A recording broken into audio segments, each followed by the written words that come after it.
Salut la team, j'espère que tout le monde va bien. Aujourd'hui, nous allons parler de Satoshi Nakamoto et surtout du bloc Genèse, le bloc zéro, ou le bloc Genesis en anglais. Donc, on va essayer de décortiquer un maximum d'informations concernant ce bloc zéro et de voir certains détails que Satoshi Nakamoto nous a laissés. Lorsqu'il a conçu le prototype du Bitcoin en janvier 2009, exactement le 3 janvier 2009, Satoshi Nakamoto a dû construire un premier bloc à partir duquel la chaîne s'est allongée.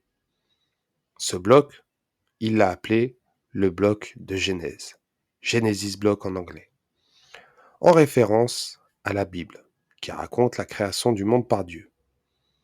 Vous allez me dire pourquoi. Parce que tout simplement, Satoshi Nakamoto est très minutieux. Il a créé le bloc 0 le 3 janvier 2009, et il a attendu 6 jours, car le bloc numéro 1 a été créé le 9 janvier 2009. Donc il a attendu 6 jours. Et 6 jours, dans la Bible, représentent la création du monde par Dieu. Donc Satoshi, excusez-moi, a été littéralement très minutieux sur ce détail-là. Pourquoi? Je ne peux pas vous le dire. Il faut lui poser la question. Mais c'est littéralement intéressant de savoir cela. De plus, le bloc de Genèse est une donnée essentielle du protocole Bitcoin, car il consiste la base à partir duquel on peut déterminer la chaîne la plus longue, c'est-à-dire celle ayant le plus de preuves de travail accumulées, et par conséquence, la validité des transactions du registre. Donc il est théoriquement le seul bloc à devoir être inscrit en dur dans le protocole, même si d'autres l'ont été par la suite. De plus, Satoshi Nakamoto avait déclaré, j'ouvre les guillemets, la chaîne de blocs est une structure en forme d'arbre, qui a pour racine le bloc de Genèse, chaque bloc pouvant avoir plusieurs candidats à sa suite. Je referme les guillemets. De plus, le code de novembre 2008 contenait déjà une première version du bloc de Genèse horodatée au 10 septembre 2008 à 18h02 et 8 secondes UTC. Néanmoins, un nouveau bloc a été construit en janvier 2009, spécialement pour le lancement du prototype. Et concernant la première version, seulement 4 personnes étaient concernées.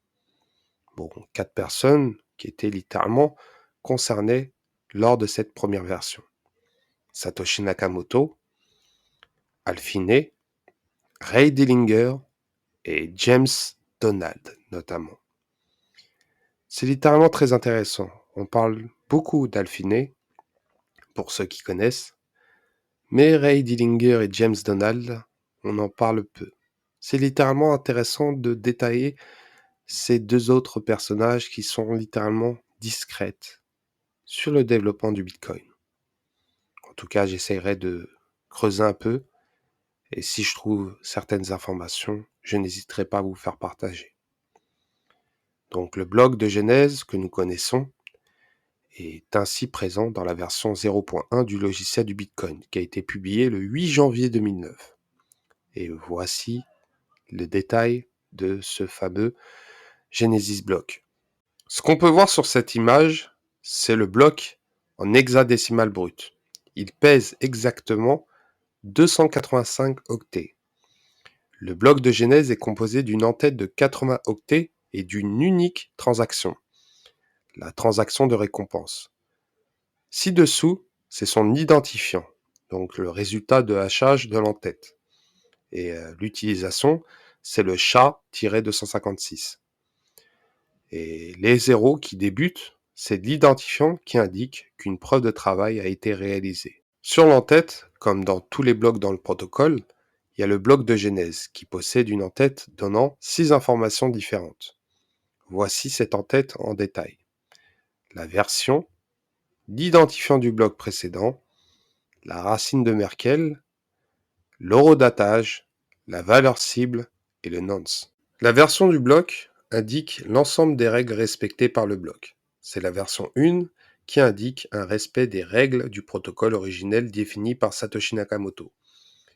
D'autres versions ont été introduites plus tard. La version 2 pour l'application du PIP-34 en mars 2013, la version 3 pour l'activation du PIP 66 en juillet 2015, la version 4 pour celle du PIP-65 en décembre 2015, et bien sûr le champ de version a par la suite été utilisé pour que les mineurs signalent leur intention d'appliquer un soft work, conformément au PIP-9. Ce qu'on peut voir sur cette image, c'est l'identifiant du bloc précédent, la racine de Merkel et l'horodatage. L'identifiant du bloc précédent, c'est tout simplement le champ utilisé pour donner l'identifiant du bloc précédent qui est fixé à 0 par convention. La racine de Merkel correspond à l'empreinte finale de l'arbre Merkel des transactions. Puisqu'il n'y a qu'une seule transaction dans le bloc de genèse, il s'agit simplement de l'identifiant de cette transaction. L'horodatage, c'est tout simplement la date et l'heure à laquelle le mineur a trouvé le bloc. Donc il faut croire que le bloc numéro 1 a été horodaté au 9 janvier 2009 à 2h51 et 25 secondes UTC, soit 5 jours, 8 heures, 39 minutes et 20 secondes plus tard. Ce qu'on peut voir ici, c'est la valeur cible, 0x1d00 4xf. La valeur cible est la valeur minimale que l'identifiant du bloc peut avoir pour que ce dernier constitue une solution au problème de preuve de travail du Bitcoin. Moins cette valeur cible est haute, plus il est facile de trouver une solution et de miner un bloc. Elle est donc inversement proportionnelle à la difficulté du réseau. La valeur cible du bloc de genèse correspond à la plus grande valeur possible dans Bitcoin, ou la difficulté la plus basse pour le dire autrement. Elle est encodée comme un nombre flottant, où le premier octet représente un exposant, où la mantise est déterminée par les 3 octets suivants. Ici, elle est égale à 0x00 4 fois f x 256. Et en dessous, on peut voir certains détails concernant le chiffrement. La preuve de travail aussi du bloc est valide car l'identifiant est effectivement largement inférieur à cette valeur cible, ce que vous pouvez trouver juste en dessous. On peut définir aussi la difficulté du minage comme l'inverse de la valeur cible multipliée par la valeur cible de base. Donc, difficulté égale cible de base divisé par cible. Donc là, on peut voir que la difficulté du bloc de genèse est donc de 1. Après le lancement du réseau, la difficulté a stagné à ce niveau pendant près d'un an, avant d'enfin commencer à augmenter le 30 décembre 2009. Et au sein du code, le champ de la valeur cible est appelé n-bits, car ce paramètre désignait le nombre de bits de tête à mettre à 0 pour que la solution soit valide. Dans la version de novembre 2008, le champ était en effet fixé à 20, ce qui correspondait à 5 zéros de tête en représentation en hexadécimale, soit une valeur cible de 0x 5 fois 0, 5 fois f.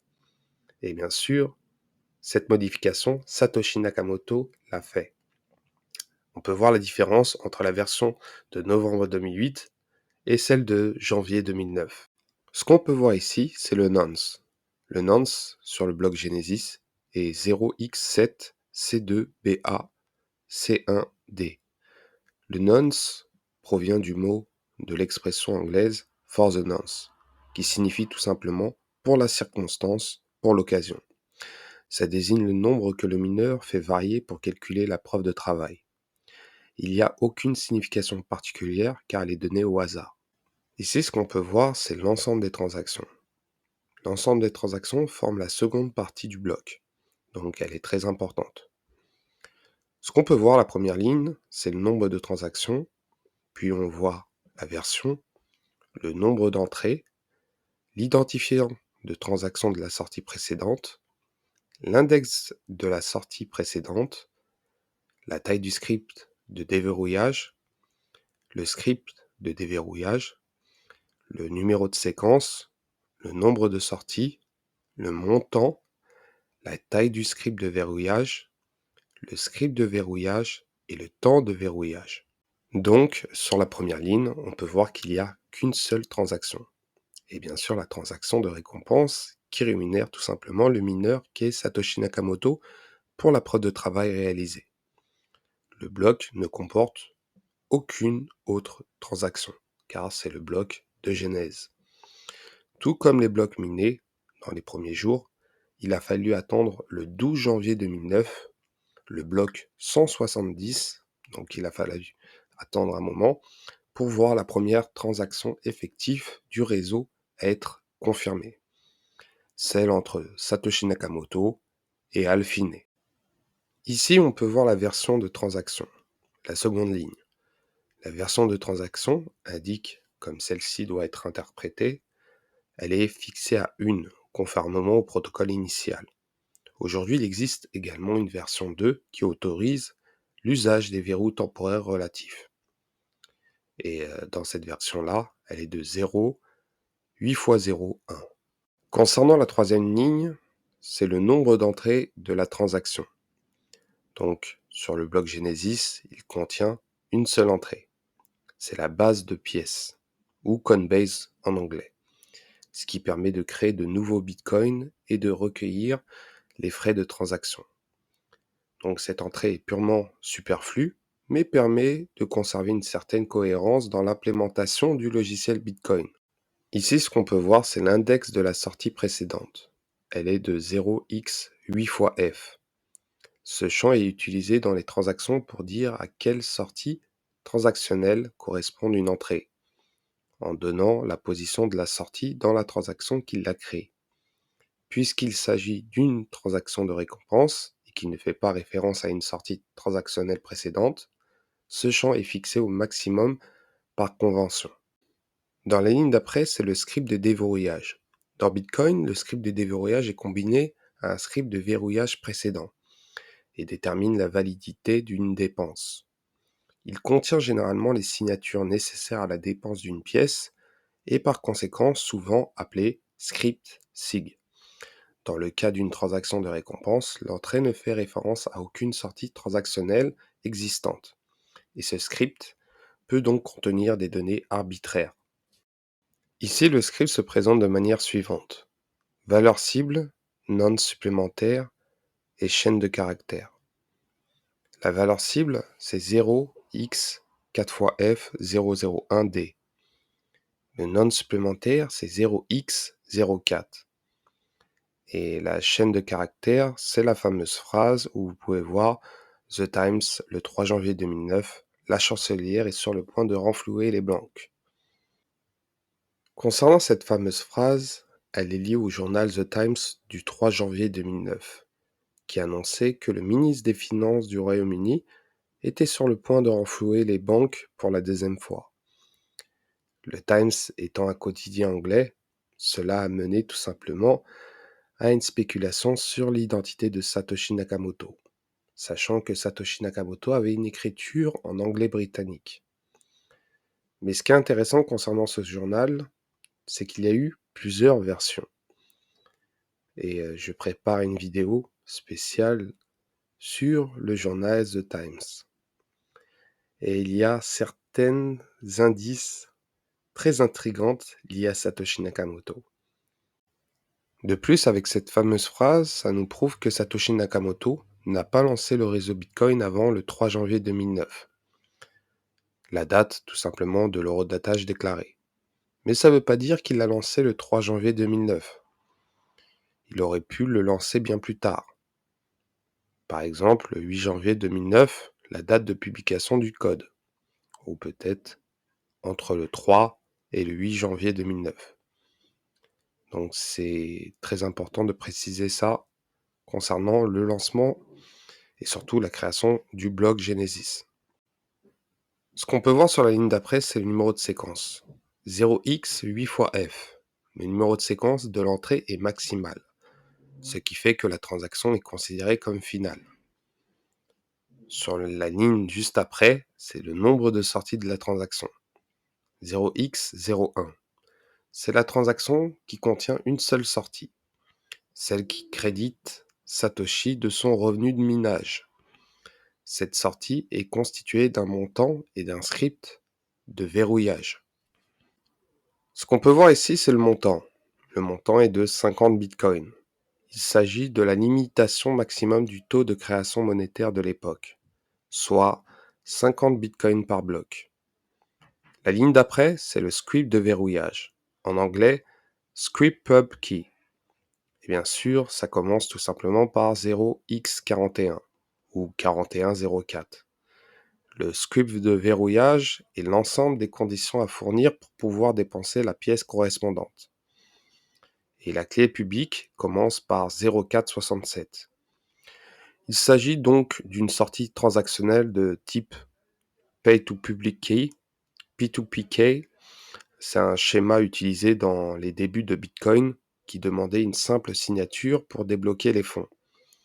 Cela explique le nom donné couramment à ce script pubkey, tout simplement. Lorsque le bloc 0 a été créé, il y a eu une récompense de 50 BTC. Cette récompense a été envoyée à l'adresse suivante, que vous voyez actuellement. Cependant, il y a eu une bizarrerie dans le code qui rend cette récompense impossible à dépenser. On ne sait pas avec certitude si cela a été fait intentionnellement ou par accident. Concernant l'adresse indiquée, on pense que d'autres transactions peuvent être envoyées à cette adresse et que les fonds peuvent être dépensés. Cependant, on ne sait pas si le créateur du Bitcoin, Satoshi Nakamoto, possède la clé privée et bien sûr, s'il existe réellement. Donc voilà concernant le bloc Genesis, le bloc 0. Donc n'hésitez pas à vous abonner, à liker bien sûr, à déclencher la petite cloche de notification et je vous dis à la prochaine.